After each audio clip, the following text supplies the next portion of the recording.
Media उत्ते तूफान आ गया है कि जी शादाब नूं लियाउण वास्ते उनकी कुर्बानी सुफियान मुकीम दी दित्ती गई है। तो साडे नाल यूसुफ अंजुम साहब मौजूद ने। यूसुफ साहब, तुसीं इह समझदे हो तनकीद दुरुस्त है? क्योंकि सुफियान मुकीम दी असीं परफॉर्मेंसिस की गल करिए T20 करियर विच 19 मैचां विच उन्होंने 27 विकटां लईआं ने, 14.7 की एवरेज है। तो इस नौजवान नूं तुसीं किस वजह तो इग्नोर किया है, क्यों बेंच विच बहा दिता गया है, कोई समझ नहीं आ रही।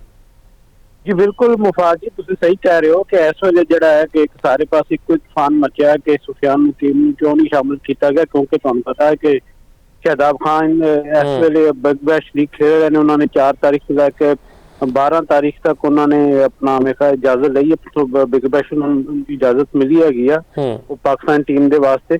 तो इस दौरान वो अपना जोड़े है ने वो पाकिस्तानी टीम लिए दस्तियाब होंगे, क्योंकि तुहानू पता है कंधे की इंजरी की तकलीफ तो बाद वो अपना उत्थे शिकार सन। उस तो बाद उन्होंने ऑपरेट होया सी, जिस तो बाद अपना शादाब खान पहली बार इंटरनेशनल क्रिकेट खेलना शुरू की उन्होंने बिग बैश में। तो मेरे ख्याल से उन्होंने एक मौका दिता गया कि ICC वर्ल्ड कप तो पहले एक उन्होंने चांस दिता जाए अपनी जी फिटनेस है जी उतों की कंडीशन है, ताकि वो उन्होंने जरा फायदा पाकिस्तानी टीम हो। मेरे ख्याल से जिथों तक सुफियान मुकीम का तलक है, सुफियान मुकीम को भी जरूर चांस मिलना चाहिए सी।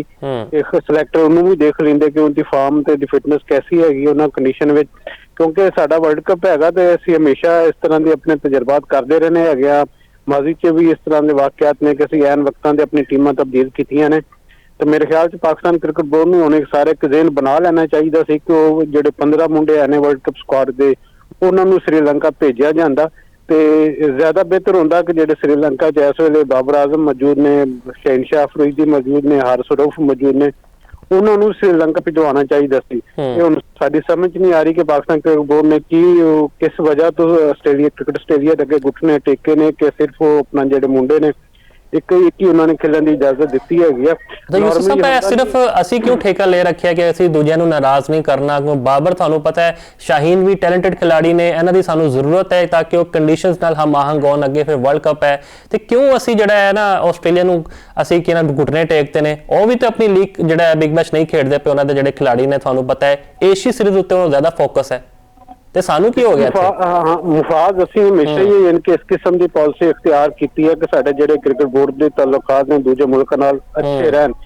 तो मेरे ख्याल से होर तो कोई वजह नहीं हो सकती, सिर्फ ये वजह हो सकती है कि चूंकि असीं भी पाकिस्तान सुपर लीग के मैचेस करवाने ने 23 मार्च तो हो सकता है कि पाकिस्तान क्रिकेट बोर्ड ने इस चीज को मद्देनजर रखा हो, क्योंकि ज्यादा तो ज्यादा ऑस्ट्रेलियन खिलाड़ी इस लीग का हिस्सा बनन, क्योंकि तुहानू पता कि IPL के नाल साडा मुकाबला हैगा ते बाद ऑस्ट्रेलियन जिहड़े क्रिकेटर मैक्सवेल वगैरह ने उत्थे IPL खेडण तो भी इनकार किया हैगा।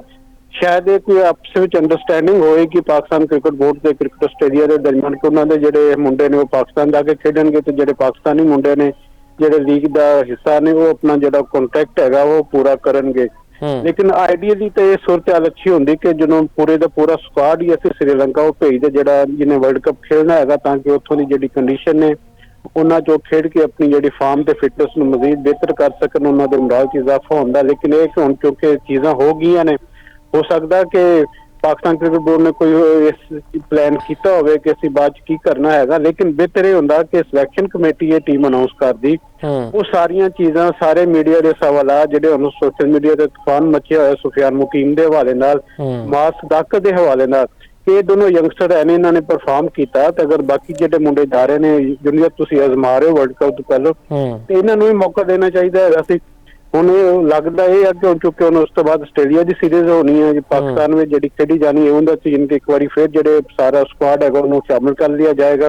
तो सुफियान मुकीम ते मास सदाकत जो हमेशा बेचारे रह जाएंगे, उस बाद वर्ल्ड कप तो बाद उन्होंने इंतजार करना पड़ेगा, एक बार फिर उन्होंने PSL च परफॉर्म करना पेगा, तो लगता है कि फिर वो टीम का हिस्सा बननगे। अच्छा यूसुफ साहब, जरा गल कर लिए एशिया कप की, तुहानू पता है कि सानू कीपिंग का बड़ा मसला रहा है, हारिस उत्ते तनकीद आती रही है, बड़े क्रूशल उन्होंने विकटां छड्डियां ने। तो हुण तुहानू पता है स्क्वाड भी साजिद फरहान, उस्मान खान ते ख्वाजा नाफे ने, तो तीनों कहा जा रहा है कि जी पार्ट टाइम कीपर ने। तो फिर हुण असीं ठोकरां खा के भी इवें दे फैसले करांगे तो फिर कौन जिम्मेदार होएगा?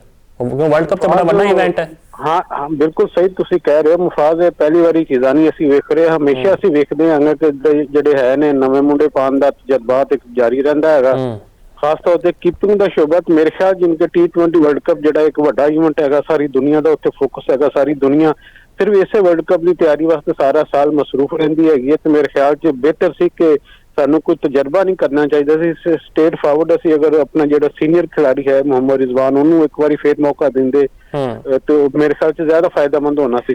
ਹੁਣ ਕਿਉਂਕਿ ਸਾਡੇ ਕੋਲ ਵਿਕਟ ਕੀਪਰ ਬੈਟਰ ਇੱਕ ਸਾਡਾ ਆਈਡੀਅਲ ਕੋਈ ਨਹੀਂ ਹੈ ਜਿਹਨੂੰ ਅਸੀਂ ਅਜ਼ਮਾ ਲਈਏ, ਸਾਰੇ ਪਾਰਟ ਟਾਈਮਰ ਹੀ ਹੈ ਨੇ ਤੇ ਸਿਰਫ ਖਵਾਜਾ ਨਾਫੇ ਸੀ ਜਿਹੜਾ ਕਿ ਅਜੇ ਇਸ ਵੇਲੇ ਕੀਪਿੰਗ ਕਰਦਾ ਡੋਮੈਸਟਿਕ ਮੈਚਾਂ ਦੇ ਵਿੱਚ। ਉਸ ਤੋਂ ਇਲਾਵਾ ਤਾਂ ਉਸਮਾਨ ਖਾਨ ਤਾਂ ਅਸੀਂ ਉਹਨੂੰ ਵਿਕਟ ਕੀਪਰ ਬਣਾਇਆ ਹੈਗਾ, ਉਹ ਜਮਾਂਦਰੋਂ ਵਿਕਟ ਕੀਪਰ ਥੋੜੀ ਹੈਗਾ ਸੀ। ਸਾਹਿਬਜ਼ਾਦਾ ਫਰਾਨ ਨੂੰ ਵੀ ਅਸੀਂ ਜ਼ਬਰਦਸਤੀ ਸਿਰਫ ਇਸ ਲਈ ਕੀਪਰ ਲਿਖ ਦਿੱਤਾ ਕਿ ਕਿਉਂਕਿ ਜਿਹੜਾ ਉਹ ਕਨਕਸ਼ਨ ਰੂਲ ਹੈਗਾ ਉਹਦੇ ਮੁਤਾਬਕ ਅਸੀਂ 2 ਕੀਪਰ ਕਮ ਸੇ ਕਮ ਜਿਹੜੇ ਹੈ ਨੇ ਉਹ ਸਕੁਆਡ ਦੇ ਜ਼ਰੂਰ ਰੱਖਣੇ ਹੁੰਦੇ ਨੇ। ਹੁਣ ਕਿਉਂਕਿ ਖਵਾਜਾ ਨਾਫੇ ਨੂੰ ਮੌਕਾ ਮਿਲਿਆ ਹੈਗਾ ਤੇ ਅਗਰ ਖਵਾਜਾ ਨਾਫੇ ਉੱਥੇ ਪਰਫਾਰਮ ਨਹੀਂ ਕਰਦਾ ਖੁਦਾ ਨਾ ਖਾਸਤਾ, ਤੇ ਫਿਰ ਅਸੀਂ ਸਾਨੂੰ ਇਹ ਸਮਝ ਲੈਣਾ ਚਾਹੀਦਾ ਕਿ ਸ਼ਾਇਦ ਇਹਦਾ ਜਿਹੜਾ ਹੁਣ ਕਰੀਅਰ ਹੈਗਾ ਪਾਕਿਸਤਾਨ ਟੀਮ 'ਚ ਦੁਬਾਰਾ ਕਦੇ ਉਹਨੂੰ ਮੌਕਾ ਨਾ ਮਿਲ ਸਕੇ। ਉਹਦੇ ਲਈ ਸਭ ਤੋਂ ਜ਼ਿਆਦਾ ਕਿ ਚੈਲੰਜ ਹੈਗਾ ਉਹ ਤਾਂ ਸ੍ਰੀਲੰਕਾ 'ਚ ਪਰਫਾਰਮ ਕਰਨਾ ਤੇ ਆਪਣੇ ਆਪ ਨੂੰ ਮਨਵਾਉਣਾ, ਕਿਉਂਕਿ ਸਾਹਿਬਜ਼ਾਦਾ ਫਰਾਨ ਨੂੰ ਅਸੀਂ ਡ੍ਰੌਪ ਨਹੀਂ ਕਰ ਸਕਦੇ। ਉਸਮਾਨ ਖਾਨ ਨੂੰ ਅਸੀਂ ਹੁਣ ਸੰਭਾਲਿਆ ਹੋਇਆ ਹੈਗਾ, ਕਈ ਆਪਣਾ ਮਹੀਨਿਆਂ ਤੋਂ ਟੀਮ ਦੇ ਨਾਲ ਰੱਖਿਆ ਹੋਇਆ ਹੈਗਾ, ਉਹਨੂੰ ਵੀ ਡ੍ਰੌਪ ਕਰਾਂਗੇ ਤਾਂ ਫਿਰ ਇੱਕ ਤਨਕੀਦ ਸ਼ੁਰੂ ਹੋਏਗੀ। ਤੇ ਮੇਰੇ ਖਿਆਲ 'ਚ ਬਿਹਤਰ ਇਹ ਹੁੰਦਾ ਕਿ ਸਿਲੈਕਸ਼ਨ ਕਮੇਟੀ ਸਾਰੀਆਂ ਚੀਜ਼ਾਂ ਨੂੰ ਆਪਣਾ ਜਿਹੜੇ ਸਵਾਲਾਤ ਉੱਠ ਰਹੇ ਨੇ, ਲੋਕ ਤਨਕੀਦ ਕਰ ਰਹੇ ਨੇ, ਉਹਨਾਂ ਦਾ ਜਵਾਬ ਦੇਣਾ ਚਾਹੀਦਾ ਹੈਗਾ ਸੀ। ਮੈਂ ਰਾਤੀ ਜਵੇਦ ਨੂੰ ਨਾਲ ਫੋਨ ਤੇ ਕੋਸ਼ਿਸ਼ ਵੀ ਕੀਤੀ ਗੱਲ ਕਰਨ ਦੀ, ਉਹਨਾਂ ਨੂੰ ਮੈਸੇਜ ਵੀ ਕੀਤਾ ਸੀ ਕਿ ਇਹ ਸਾਰੀ ਜਿਹੜੀ ਤਨਕੀਦ ਹੋ ਰਹੀ ਇਹਨਾਂ ਦਾ ਤੁਸੀਂ ਕਮ ਸੇ ਕਮ ਕੋਈ ਜਵਾਬ ਤਾਂ ਪੇਸ਼ ਕਰੋ ਨਾ ਕਿ ਕਿਹੜਾ ਮੁੰਡਾ ਕਿਉਂ ਲਿਆ ਹੈਗਾ ਤੇ ਕਿਸ ਮੁੰਡੇ ਨੂੰ ਸਦਾਕਤ ਸੁਫਿਆਨ ਮਕੂਮ ਨੂੰ ਕਿਉਂ ਬਾਹਰ ਰੱਖਿਆ ਹੈਗਾ, ਲੇਕਿਨ ਉਹਨਾਂ ਵੱਲੋਂ ਅਜੇ ਕੋਈ ਜਵਾਬ ਨਹੀਂ ਆਇਆ ਹੈਗਾ। ਮਾਜ਼ੀ 'ਚ ਹੁੰਦਾ ਸੀ ਕਿ ਜਦੋਂ ਵੀ ਵਰਲਡ ਕੱਪ ਵਾਸਤੇ ਜਾਂ ਵੱਡੇ ਟੂਰਸ ਵਾਸਤੇ ਟੀਮਾਂ ਅਨਾਉਂਸ ਹੁੰਦੀਆਂ ਸੀ ਜਾਂ ਉਸ ਤੋਂ ਪਹਿਲੇ ਕੋਈ ਜਿਹੜੇ ਮੈਚਸ ਹੁੰਦੇ ਸੀ, ਉਹ ਸੀਰੀਜ਼ ਹੁੰਦੀਆਂ ਸੀ, ਉਹਨਾਂ ਦੀ ਬਕਾਇਦਾ ਪ੍ਰੈਸ ਕਾਨਫਰੰਸ ਹੁੰਦੀ ਸੀ। ਤੇ ਹੁਣ ਥੋੜਾ ਜਿਹਾ ਅਸੀਂ ਵੇਖਣ ਜਾ ਰਹੇ ਹਾਂ ਪਿਛਲੇ ਚੰਦ ਮਹੀਨਿਆਂ ਤੋਂ ਕਿ ਜੀ ਉਹ ਪ੍ਰੈਸ ਕਾਨਫਰੰਸ ਵਾਲਾ ਸਿਲਸਿਲਾ ਘੱਟ ਹੋ ਗਿਆ ਹੈਗਾ। ਕਿਉਂਕਿ ਸਭ ਇੰਜ ਲੱਗ ਰਿਹਾ ਕਿ ਇਹਨਾਂ ਨੇ ਸਿਰਫ ਮਗਰੋਂ ਹੀ ਲਾਣਾ ਸੀਗਾ ਕਿ ਚਲੇ ਅੱਗੇ ਵਰਲਡ ਕੱਪ ਹੈ ਵੇਖੀ ਜਾਏਗੀ, ਇਹ ਸੀਰੀਜ਼ ਭੁਗਤਾ ਲਈਏ, ਕਿਉਂਕਿ ਸ਼੍ਰੀਲੰਕਾ ਵੀ ਇੱਥੇ ਆਏ ਸੀਗੀ, ਮਸਾ ਉਹਨਾਂ ਸੀ ਮਿੰਤਾਂ ਕੀਤੀਆਂ ਤੇ ਉਹ ਰੁਕ ਗਏ। ਤੇ ਬਹਿਰਹਾਲ ਅਸੀਂ ਗੱਲ ਕਰਦੇ ਹਾਂ ਮਾਂ ਸਦਾਕਤ ਦੀ, ਤੁਸੀਂ ਕੀ ਸਮਝਦੇ ਹੋ ਕਿਉਂ ਉਹਨਾਂ ਨੂੰ ਇਗਨੋਰ ਕੀਤਾ ਗਿਆ, ਵਜੂਹਾਤ ਕੀ ਨੇ? ਜਾਂ ਸਾਇਮ ਅਯੂਬ ਜ਼ਿਆਦਾ ਲਾਡਲੇ ਨੇ ਕਿਉਂਕਿ ਸਾਇਮ ਦਾ ਬੱਲਾ ਵੀ ਤੁਹਾਨੂੰ ਪਤਾ ਚੱਲ ਨਹੀਂ ਪਾਇਆ, 6 ਗੋਲਡਨ ਡਕਸ ਲਏ ਉਹਨਾਂ ਨੇ ਏਸ਼ੀਆ ਕੱਪ ਵਿੱਚ, ਤੇ ਆਪਸ਼ਨਲ ਅਸੀਂ ਪਲਾਨ A ਪਲਾਨ B ਦੇ ਤੌਰ ਤੇ ਰੱਖ ਸਕਦੇ ਸੀਗੇ ਮਾਂ ਸਦਾਕਤ? ਬਿਲਕੁਲ ਅਸੀਂ ਰੱਖ ਸਕਦੇ ਹੈਗੇ ਸੀ ਤੇ ਮੈਂ ਤਾਂ ਸ਼ੁਕਰ ਇਹਦਾ ਕਰਦਾ ਕਿ ਅਬਦੁਲ ਸਮਦ ਨੂੰ ਤੁਸੀਂ ਟੀਮ 'ਚ ਦੁਬਾਰਾ ਰੱਖ ਰਿਹਾ ਹੈਗਾ ਤੇ ਇਹ ਨਾ ਹੁੰਦਾ ਕਿ ਉਹਨੂੰ ਵੀ ਬਾਹਰ ਬਿਠਾ ਦਿੰਦਾ ਕਿਉਂਕਿ ਅਨਫਿਟ ਹੋ ਗਿਆ ਸੀ। ਉਹ ਸਕਾਡ ਪਹਿਲੇ ਉਹਨੂੰ ਲਿਆ ਗਿਆ ਸੀ ਲੇਕਿਨ ਬਾਅਦ 'ਚ ਜਦੋਂ ਅਨਫਿਟ ਹੋਇਆ ਤਾਂ ਉਹਨੂੰ ਫਿਰ ਆਪਣਾ ਰੀਹੈਬ ਨੂੰ ਕਰਨਾ ਪਿਆ ਸੀ ਅਕੈਡਮੀ ਦੇ ਵਿੱਚ। ਤੇ ਬਿਲਕੁਲ ਤੁਹਾਡੀ ਗੱਲ ਬਿਲਕੁਲ ਠੀਕ ਹੈਗੀ ਆ ਕਿ ਮਾਂ ਸਦਾਕਤ ਨੂੰ ਕਮ ਸੇ ਕਮ ਤੁਸੀਂ ਨਾਲ ਰੱਖ ਸਕਦੇ ਹੈਗੇ ਸੀ, ਉਹਨੂੰ ਟੀਮ 'ਚ ਅਨਾਉਂਸ ਕਰਦੇ। ਇਹ ਜਿਹੜੀ ਹੋਮ ਸੀਰੀਜ਼ ਹੁੰਦੀ ਹੈਗੀ ਨਾ ਆਪਣਾ ਦੂਜੇ ਮੁਲਕ ਨਾਲ ਖੇਡਣਾ ਹੁੰਦਾ ਹੈਗਾ, ਇਹਦੇ ਵਿੱਚ ਜ਼ਰੂਰੀ ਨਹੀਂ ਹੈ ਕਿ ਤੁਸੀਂ 15 ਮੁੰਡੇ ਸਿਲੈਕਟ ਕਰਦੇ ਨੇ, ਤੁਸੀਂ 17 ਮੁੰਡੇ ਵੀ ਲੈ ਕੇ ਜਾ ਸਕਦੇ ਹੋ। ਕਮ ਸੇ ਕਮ ਉਹਨੂੰ ਇਤਮਾਦ ਹੁੰਦਾ ਕਿ ਯਾਰ ਮੈਨੂੰ ਕੰਸੀਡਰ ਕੀਤਾ ਜਾ ਰਿਹਾ ਹੈਗਾ ਵਰਲਡ ਕੱਪ ਦੇ ਵਾਸਤੇ, ਮੇਰੀ ਸਾਰੀ ਨਜ਼ਰਾਂ ਨੇ ਉੱਥੇ ਜਾਂਦਾ, ਉੱਥੇ ਚੀਜ਼ਾਂ ਸਿੱਖਦਾ, ਉੱਥੇ ਜਾ ਕੇ ਉਹਨਾਂ ਨੂੰ ਪਤਾ ਚੱਲਦਾ ਕਿ ਇੰਟਰਨੈਸ਼ਨਲ ਜਿਹੜੀ ਕ੍ਰਿਕਟ ਹੈਗੀ ਆ, ਵੱਡੀ ਸੀਨੀਅਰ ਕ੍ਰਿਕਟ ਹੈਗੀ ਆ, ਉਹ ਕਿਸ ਤਰ੍ਹਾਂ ਖੇਡੀ ਜਾਂਦੀ ਹੈ, ਜੇ ਡਰੈਸਿੰਗ ਰੂਮ ਦਾ ਮਾਹੌਲ ਕੀ ਹੁੰਦਾ ਹੈਗਾ, ਕਿਸ ਸਿਚੁਏਸ਼ਨ 'ਚ ਕੀ ਪਲੈਨਿੰਗ ਹੋ ਰਹੀ ਹੁੰਦੀ ਹੈਗੀ ਆ, ਤੇ ਨੌਜਵਾਨ ਮੁੰਡਿਆਂ ਨੂੰ ਬੜਾ ਕੁਝ ਸਿੱਖਣ ਦਾ ਮੌਕਾ ਮਿਲ ਸਕਦਾ ਹੈਗਾ ਸੀ। ਲੇਕਿਨ ਇਹ ਸੀ ਕਿਉਂਕਿ ਸਾਰਾ ਆਪਣਾ ਸਾਇਮ ਅਯੂਬ ਤੇ ਤਕੀਆ ਕੀਤਾ ਹੋਇਆ ਕਿ ਚਲੋ ਅਗਰ ਬੈਟਿੰਗ ਨਹੀਂ ਕਰਦਾ ਤਾਂ ਬੋਲਿੰਗ ਵਿੱਚ ਚੱਲ ਜਾਵੇਗਾ, ਤੇ ਇਸ ਲਈ ਉਹਨਾਂ ਨੇ ਫਸਟ ਪ੍ਰਾਇੋਰਟੀ ਦੇ ਤੌਰ ਤੇ ਸਾਇਮ ਅਯੂਬ ਨੂੰ ਰੱਖਿਆ ਹੈਗਾ। ਤੇ ਜਦ ਕਿ ਜਿਹੜਾ ਮੁਹੰਮਦ ਸਦਾਕਤ ਹੈਗਾ ਤੁਹਾਨੂੰ ਪਤਾ ਕਿ ਅੱਜ ਕੱਲ ਉਹ ਬੰਗਲਾਦੇਸ਼ ਲੀਗ ਵੀ ਖੇਡ ਰਿਹਾ, ਉੱਥੇ ਪਰਫਾਰਮ ਵੀ ਕਰ ਰਿਹਾ ਹੈਗਾ। ਬਿਲਕੁਲ। ਤੇ ਮੇਰੇ ਖਿਆਲ 'ਚ ਚਲੋ ਉਹਨੂੰ ਹੁਣ ਵਰਲਡ ਕੱਪ ਦਾ ਕਿਉਂਕਿ ਅੱਗੋਂ ਮੌਕਾ ਨੇ, ਸ਼ਾਇਦ ਕ੍ਰਿਕਟ ਬੋਰਡ ਇਹ ਵੀ ਚਾਹੁੰਦਾ ਹੋਏਗਾ ਕਿ ਅਸੀਂ ਬਹੁਤ ਜ਼ਿਆਦਾ ਤਬਦੀਲੀਆਂ ਨਾ ਕਰੀਏ ਤਾਂ ਕਿ ਇਹ ਨਾ ਹੋਵੇ ਅਸੀਂ ਸ੍ਰੀਲੰਕਾ 'ਚ ਹਾਰ ਜਾਈਏ ਤੇ ਸਾਨੂੰ ਬਾਅਦ 'ਚ ਫਿਰ ਪਛਤਾਣਾ ਪਵੇ ਕਿ ਅਸੀਂ ਇਹ ਕੀ ਕਰ ਬੈਠੇ। ਸਰ ਯੂਸਫ ਸਾਹਿਬ ਹੁਣ ਏਸ਼ੀਆ ਦੀ ਗੱਲ ਕਰ ਲਈਏ ਕਿ ਬੜਾ ਅਹਿਮ ਮੌਜੂ ਹੈ। ਚੌਥੇ ਟੈਸਟ ਵਿੱਚ ਇੰਗਲਿਸ਼ ਟੀਮ ਨੇ ਕਮ ਬੈਕ ਕੀਤਾ ਤੇ 175 ਦਾ ਟਾਰਗੇਟ 6 ਵਿਕਟਾਂ ਉੱਤੇ ਉਹਨਾਂ ਨੇ ਪੂਰਾ ਕਰ ਲਿਆ। ਉਹ ਕਹਿੰਦੇ ਨਾ ਮਸਾ ਹੀ ਪੂਰਾ ਕੀਤਾ ਹੈ। ਤੁਸੀਂ ਕੀ ਵਜ੍ਹਾ ਸਮਝਦੇ ਹੋ ਜ਼ਿਆਦਾ ਪ੍ਰੈਸ਼ਰ ਆ ਗਿਆ ਸੀ ਇੰਗਲਿਸ਼ ਟੀਮ ਉੱਤੇ, ਕਿਉਂਕਿ ਤੁਹਾਨੂੰ ਪਤਾ ਹੈ ਕਿ ਲੱਖੋਂ ਡਾਲਰ ਖਰਚ ਕਰਕੇ ਸਮੁੰਦਰ